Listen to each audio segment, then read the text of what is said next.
Yo, what is up, guys, and welcome back to a special video. There's a lot of new subscribers, and it's about time to do one of these videos. Today will be a layout tour / update. So let's get into the layout tour. The layout consists of two platforms, one over there, one over there. This one is, I believe, a 6 by, I don't know the measurements, I'm not gonna lie. Now I'm gonna start off with the newest platform. This platform was actually supposed to be completely different. This layout actually was supposed to consist of two loops connected to each other. Now, in the front over here, where that 911 sits, was actually supposed to be a switch coming in this way, and then another switch where the other switch is going in the other way. And it was going to have all that fancy stuff, and that actually ended up changing because we needed room to put our grades, because no matter what, we were going to have grades. The original plan I was going to have was this entire basement was going to be platforms. But then my aunt got me a TV, and we didn't really want to change anything my uncle did to his platform, other than paint it, because it was dirty. It wasn't being used for 3 years. So it's consisted of two platforms. This platform is the newest platform we built. And if you're new to my channel, this has gone through multiple different changes. So what it is it's two tracks. The outside track is 060 curves, and this is where my larger engines that can run anything above 045 or 042 to 060. Anything above that I cannot run, so as of right now I'm kinda limited. But other than that, it's 060 curves with a grade that goes up to 5 inches. So the top of the grade hits 5 inches. And the second track on the inside, it consists of 036 curves, and it goes through a tunnel and comes out. Now the original, if you're kind of confused and you go back on my channel and you see that there used to be a station and a switch here, that changed due to reasons that me and my grandfather wanted kind of a alternate loop going through. And I surprised him. We originally were going to have to go out and buy 2 brand new switches, but I was able to get the other 2 switches to work. And then over on that far end, there is a siding that is going to have an engine shed, because as you saw walking down, I have shelves. I ran out of space on those shelves, which requires me to have one space for the new upcoming engine that I will be getting soon. If you don't know what that is, some of you guys know what it is, some of you guys don't. I said it in a previous video, so if you want to go see it, I believe it was in the last video, or maybe 2 videos ago, I mentioned that I was getting a new train. That is still on layaway. So that siding had to be built. Now, the inside loop is going to have 2 grade crossings going over it, because there's going to be a main road, which is where there's no grass. That is going to be a main road going through. And the buildings on it are not the buildings that are going to be on there. There's actually going to be Menards, Lionel, and a couple other buildings in there. Just because those buildings would fit over there or in the post-war room. If you don't know, I do have a post-war room. I'm not going to show you that because it is a mess, because it also doubles as my model and work room for this layout. So this platform, if you don't know, it goes all the way up this grade, and up to this top part over here. That's where it hits 5 inches, and it goes through the bridge, and then it follows that down the other grade on the side. All these mountains on this layout, I custom did. It's styrofoam, and I cut it in, sanded it, and put it in. They're not perfect, but they're better than what's going to be in the post-war room. So coming through that, you meet where my second newest engine that I have is, which is the 611. So if you follow that up and go around the loop, it'll meet back exactly where that is. Now the inside loop, let's say it's where the 911 is, okay? It would go through there. It would go around where that boxcar is and come through and then go under the tunnel.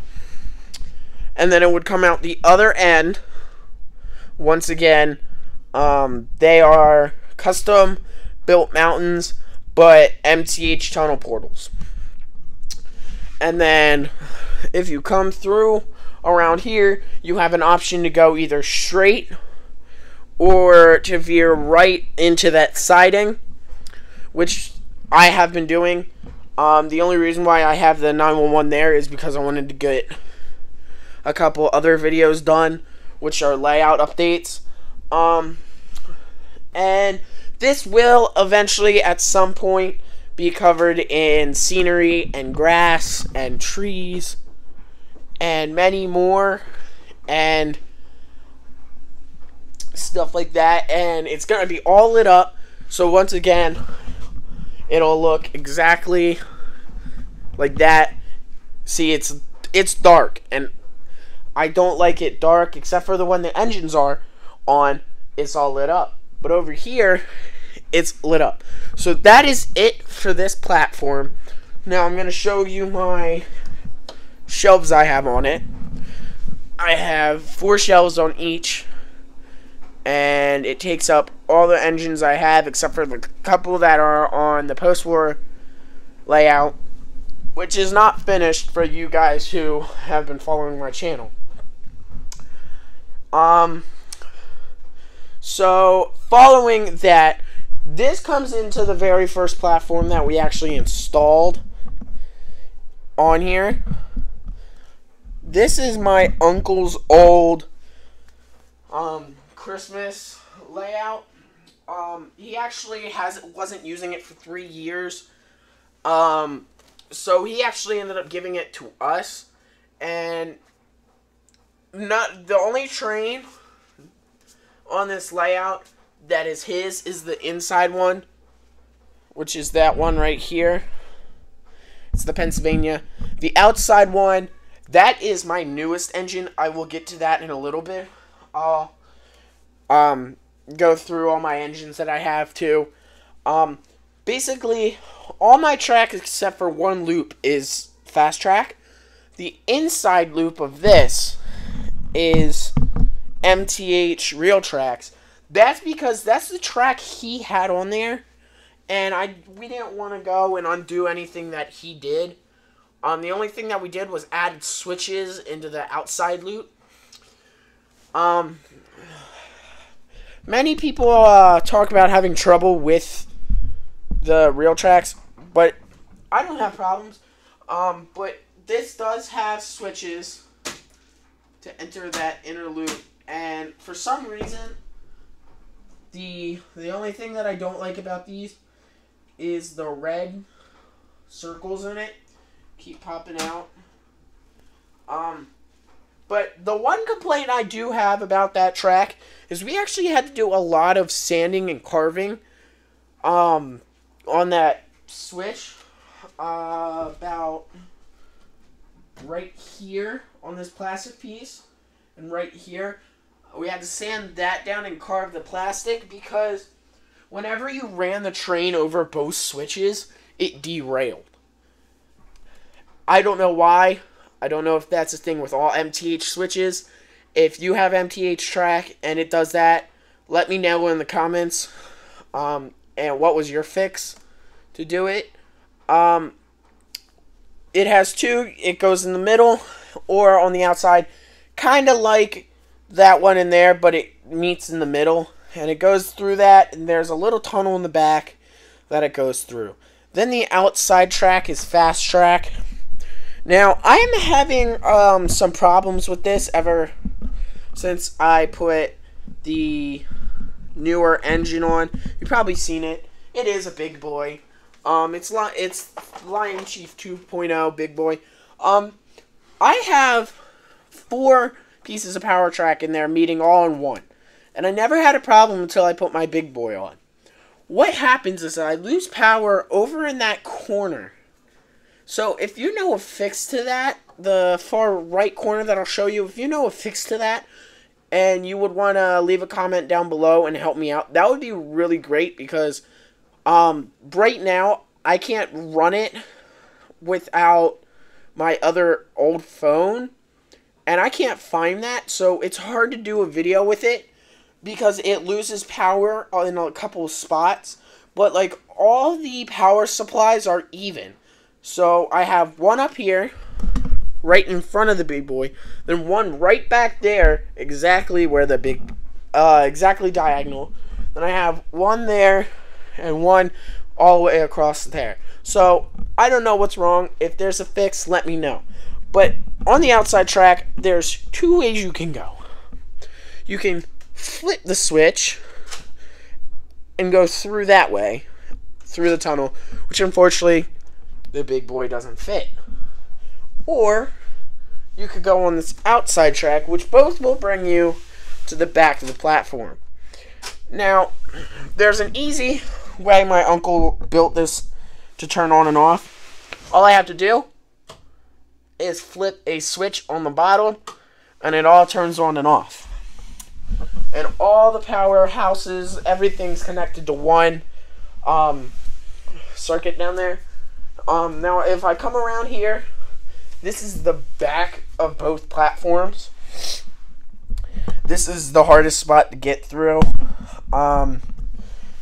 This is what it looks like. This is the far corner that it slows down in. But this is what my layout consists of. This, like I said, was a old Christmas platform, so it's not going to be like realistic. But that's my layout. Now, no, right now I don't have anything fancy other than the Bluetooth on the phone and the newer engines to run my trains. I just run them off of Z controllers. I've never had a problem with that. It's not suggested. I don't prefer it. I'm hoping I can, after this new engine, I can save up money to get a DCS system. Because I really want to get DCS before I get Legacy. Because I'm having a really hard time finding DCS. So, that is the end of the video.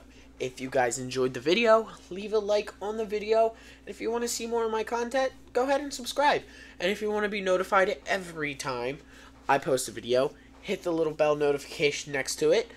And leave a comment down below with any of solutions, with any problems that I've mentioned. If you know, for example, if you know the problem that's going on with the power problem with the track that the big boy's sitting on, or if there's people out there who use real tracks and have had switches and know if they ever had problems with their switches, the trains jumping, or them having to fix that, leave a comment down below. And a new thing I'm going to do for leave a comment down below which engine you want to see more being run on the channel. I know some of you enjoy the Eagles locomotive, but I have a typical running session of trains I run. I usually run the 611, the 911, the Big Boy, and the Pennsylvania. But if there's any other engines you want to see, for example, the CSX, my Santa Fe, any post-war trains, my Polar Express, leave a comment down below. And I hope you guys enjoyed this video. I'll talk to you guys in the next video. See ya.